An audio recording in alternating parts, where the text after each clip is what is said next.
जरा सोचिए, आपने सालों तक दिन रात एक करके किसी परीक्षा की तैयारी की हो और अचानक आपको पता चले कि वो पूरी की पूरी परीक्षा ही रद्द हो गई है। 22 लाख, जी हां, 22 लाख मेडिकल और डेंटल स्टूडेंट्स के लिए ये कोई डरावना सपना नहीं, बल्कि एक बहुत ही कड़वी सच्चाई बन गई है। इस अभूतपूर्व राष्ट्रव्यापी कैंसलेशन ने सच में हर किसी को झकझोर कर रख दिया है। तो इस नए एक्सप्लेनर में आपका स्वागत है। आज हम बिल्कुल गहराई से बात करने वाले हैं नीट यूजी 2026 के उस पेपर लीक मामले की, जिसने पूरे देश में तहलका मचा दिया है। हमारा लक्ष्य एकदम साफ है, इस पूरे स्कैंडल की टाइमलाइन को निष्पक्ष रूप से समझना, नई परीक्षा की क्या व्यवस्था की गई है उसे डिकोड करना, और सबसे जरूरी बात, एक्सपर्ट्स के मुताबिक अब स्टूडेंट्स को किस लेवल की कठिनाई के लिए तैयार रहना चाहिए। चलिए सीधे मुद्दे पर आते हैं और समझते हैं कि ये 2026 का परीक्षा घोटाला आखिर शुरू कहां से हुआ। तो कहानी शुरू होती है 3 मई से। भारत के 551 शहरों और 14 इंटरनेशनल सेंटर्स पर पूरे कड़े सिक्योरिटी प्रोटोकॉल के तहत नीट की परीक्षा आयोजित की गई थी।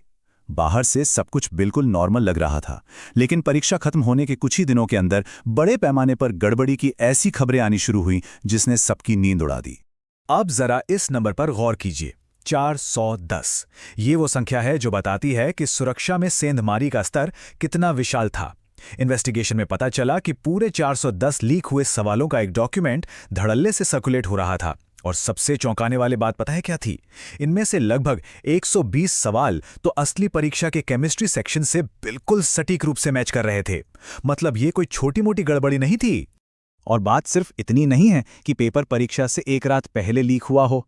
ऑफिशियल इन्वेस्टिगेटर्स के मुताबिक ये सवालों का पर्चा तो स्टूडेंट्स के एग्जाम सेंटर में कदम रखने से 15 से 30 दिन पहले ही व्हाट्सएप जैसे मैसेजिंग प्लेटफॉर्म्स पर शेयर किया जा रहा था।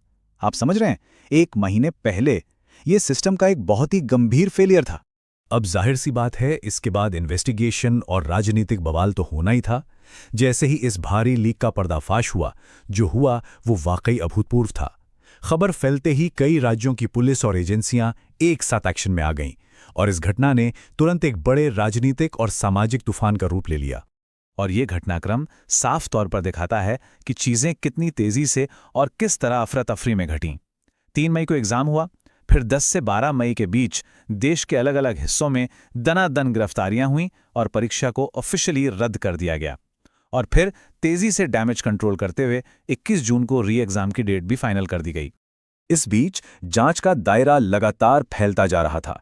राजस्थान के स्पेशल ऑपरेशंस ग्रुप यानी एसओजी ने जयपुर से एक संदिग्ध मास्टरमाइंड को धर दबोचा। उधर महाराष्ट्र के लातूर और नासिक में एक साथ 45 लोग हिरासत में ले लिए गए। मामला इतना गंभीर और राष्ट्रव्यापी हो चुका था कि आखिरकार भारत सरकार को यह पूरा case central bureau of investigation यानी सीबीआई के हाथों में सौंपना पड़ा। बिल्कुल, राजनीतिक गलियारों में भी इस पर तीखी प्रतिक्रियाएं आनी ही थीं। विपक्ष के नेता राहुल गांधी ने सरकार पर कड़ा प्रहार करते हुए इस लीक को युवाओं के भविष्य के खिलाफ एक स्पष्ट अपराध बताया। उन्होंने तो इस पूरी परीक्षा प्रक्रिया की तुलना ही एक नीलामी से कर दी। वहीं दूसरी तरफ सरकार ने भी माना कि सिस्टम में कहीं ना कहीं बड़ी चूक हुई है। शिक्षा मंत्री धर्मेंद्र प्रधान ने सीधे तौर पर स्वीकार किया कि परीक्षा की प्रशासनिक प्रक्रिया और कमांड की चेन में सेंधमारी हुई है, और वो भी तब जब राधाकृष्णन समिति की कड़ी सिफारिशें लागू की जा चुकी थीं। प्रशासन के स्तर पर यह एक स्पष्ट विफलता थी। चलिए अब आगे बढ़ते हैं और देखते हैं कि जून की नई परीक्षा के लिए क्या-क्या अहम बदलाव किए गए हैं, क्योंकि अंततः सबसे ज्यादा जरूरी यही है कि जो लाखों छात्र और उनके परिवार इस पूरे ड्रामे से प्रभावित हुए हैं, उन्हें आगे क्या करना है और उन्हें किन बातों का ध्यान रखना है। अगर हम सबसे बड़े लॉजिस्टिकल बदलावों की बात करें तो एक अच्छी खबर यह है कि इस बार स्टूडेंट्स को 15 मिनट का एक्स्ट्रा टाइम मिलेगा। जी हां, एग्जाम अब दोपहर 2 बजे से शाम 5:15 तक चलेगा। और हां, आर्थिक रूप से थोड़ी राहत देते हुए पुरानी फीस रिफंड की जा रही है और इस री एग्जाम के लिए कोई भी नई फीस नहीं ली जाएगी। अब स्टूडेंट्स को करना क्या है? घबराने की बिल्कुल जरूरत नहीं है। कोई नया रजिस्ट्रेशन नहीं करना होगा, आपका मौजूदा डेटा ही इस्तेमाल होगा। बस 3 सिंपल स्टेप्स याद रखिए। पहला, 1 हफ्ते की विंडो के अंदर अपने एग्जाम सिटी को कंफर्म या अपडेट कर लें। दूसरा, 14 जून तक नया एडमिट कार्ड जरूर डाउनलोड कर लें। और तीसरा, एग्जाम के दिन दोपहर 1:30 बजे गेट बंद होने से पहले हर हाल में अपने सेंटर पर पहुंच जाएं। लॉजिस्टिक्स तो हमने समझ लिए, लेकिन अब आते हैं उस सवाल पर जो इस वक्त हर एस्पिरेंट के दिमाग में घूम रहा है। आखिर ये 21 जून वाला नया पेपर वास्तव में कितना मुश्किल होने वाला है? अब यहाँ जो सबसे दिलचस्प बात सामने आती है वो ये है कि आकाश इंस्टीट्यूट जैसे एक्सपर्ट्स का मानना है कि पैटर्न में काफी बदलाव देखने को मिल सकता है। जो 3 मई का ओरिजिनल पेपर था वो काफी सीधा और आसान से मध्यम स्तर का था, लेकिन अब क्योंकि पूर्ण निष्पक्षता सुनिश्चित करनी है तो नया पेपर बिल्कुल नए सिरे से डिजाइन होगा। इसके ज्यादा कॉन्सेप्ट ड्रिवन होने की उम्मीद है और इसका पहले से अनुमान लगाना काफी मुश्किल होगा। लेकिन ठहरिए, पैनिक करने की जरूरत नहीं है। अगर हम 2015 की री एग्जामिनेशन वाली ऐतिहासिक मिसाल देखें तो वो पेपर ऐसा नहीं था कि बस बच्चों को फेल करने के लिए बनाया गया हो। वो काफी बैलेंस था, बस बायोलॉजी का सेक्शन थोड़ा सा टफ था।